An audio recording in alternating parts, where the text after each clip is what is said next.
Well, today, ladies and gentlemen, yes, as the title of this video suggests, my 2021 Gibson Les Paul Standard 50 spec does in fact have some QC issues, alright? I figured I'd make a video about it, talk about it, and then give my own little twist on it, alright? With that all being said, let's get into it.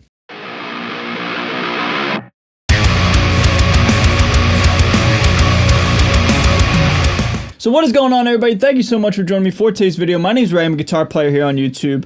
And yes, this guitar, although it is brand new, it does have some flaws with it. I'm not going to waste any of your time, but real quick, if you're brand new to my channel, please consider hitting that subscribe button. I post content almost every single day, and it would really just, mean a lot, all right? So with that all being said, yes, I bought this guitar for my birthday. My birthday was like a week ago at the time of this filming. And I bought it from my local guitar center in Wilmington, Delaware. Shout out Wilmington, Delaware, anybody who's, familiar with the area, right?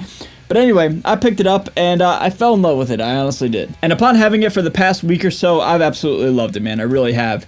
And I was never going to do a QC video. I've never been one to ever, do QC, like put my guitar under a microscope figuratively, you know what I mean? Like, I've never been a stickler for any of that. But it wasn't until Robert Baker did it with his SG, I figured I'd heavily be inspired to make my own video, aka kind of rip him off. But Robert Baker's, he's a friend of mine, and he's, just an OG in this whole YouTube game. Anyway, I figured I'd put my Les Paul Standard under a microscope, show the issues with it, and share it with you all, okay? So right off the bat, this guitar did come with one ding.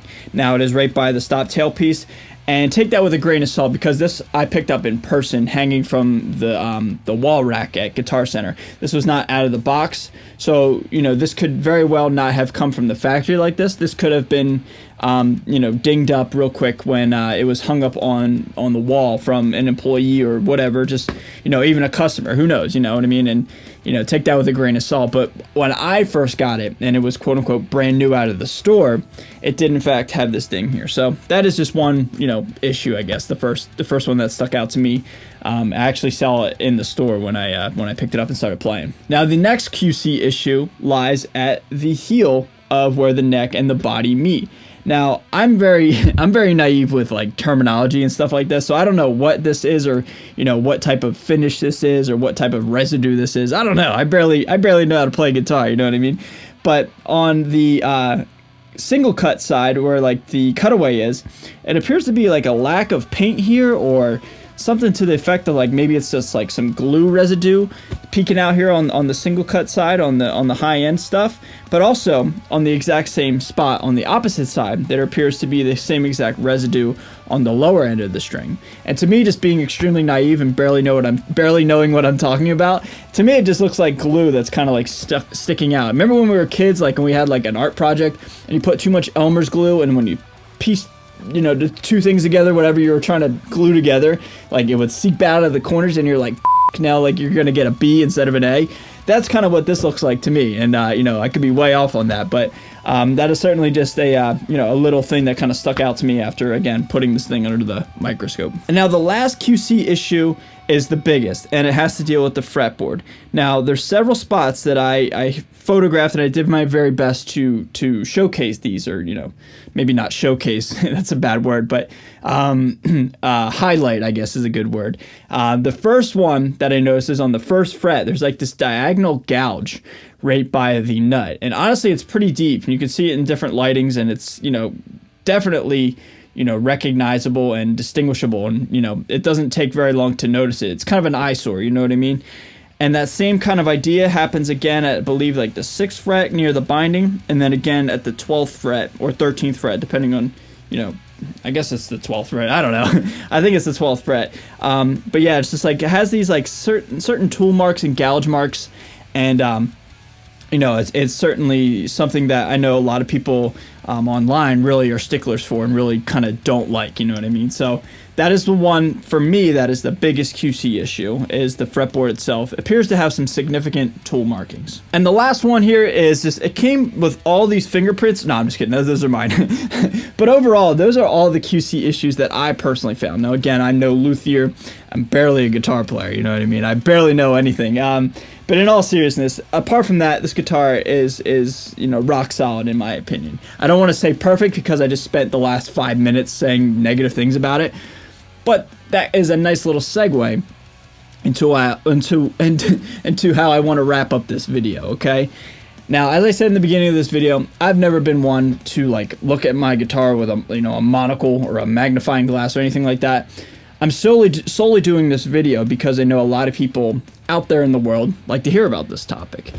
And for me, these imperfections, in a way, it's kind of a good thing. Now, on paper, yes, it's bad to have imperfections, right? But to me, this shows that these are made by hand. They're made by humans, and humans are imperfect beings. And in a way, it's kind of like an added little, like, I don't know, it's like a little added love aspect to it. You know what I mean? Like, these were made by another human by hand, and, it wasn't just like a machine or whatever. And again, it's like a double-edged sword because you want your guitar to be as perfect as possible. But at the same time, humans are humans, man. Like, imagine you, the viewer right now, making like, I don't know how many they make a day. Let's say like 5 a day, and do that 5 days out of the week. Man, not every guitar is going to be perfect. And another thing, I've never been one to be a stickler because like I said, I'm no luthier myself.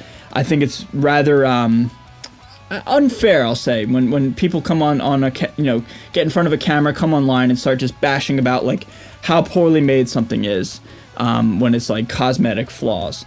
I've never been one to do that, unless it's like a major thing, like something's actually broken. But like a little imperfection to me, like, dude, I could do no better. Although I did pay for this guitar, and I know a lot of people are going to disagree with my opinion. It's like, dude, it was made by hand with like tools, and it's a piece of wood. This was once a tree, and now it like can play Lamb of God. You know what I mean? Like, it's kind of cool. So like, it's okay in my opinion that if it has a little bit of an imperfection, because at the end of the day, you guys see the way I play and the way I kind of take care of my guitars or lack thereof. It's going to get dinged up and messed up anyway, so like it doesn't really matter to me all that much. I'm never going to keep this in the case and solely in the case. I'm not an action figure collector that keeps it in the box. I take my action figures out and I play them. It's kind of like that. So all in all, yes, it does have a little bit of imperfections, but I'm kind of cool with that. It gives it a little bit of a vibe, you know what I mean? So everybody, that's going to do it for this video. Just a quick video showcasing the imperfections of this guitar. And I just would love to hear your guys' opinions. Do you agree with me? Do you disagree with me? Do you want your guitars to be perfect all the time? Do you want your guitars to be perfect right out of the gate? And if they're not, it's completely unacceptable. Again, obviously I would want my guitar to be perfect, but take that with a grain of salt. Perfect is a very subjective thing when it's humans. You know what I mean? Anyway, I would just love to hear you guys' thoughts. And yeah, leave it down below. I'll meet you down in the comments. I have a feeling this video is going to do relatively well, so I'd love to hear you guys' opinions, all right? So I'm out of here. A huge shout out to all my patrons and everybody watching at home. I love you guys so much. Stay safe, stay healthy, and stay metal. I'll see you guys next time. Later.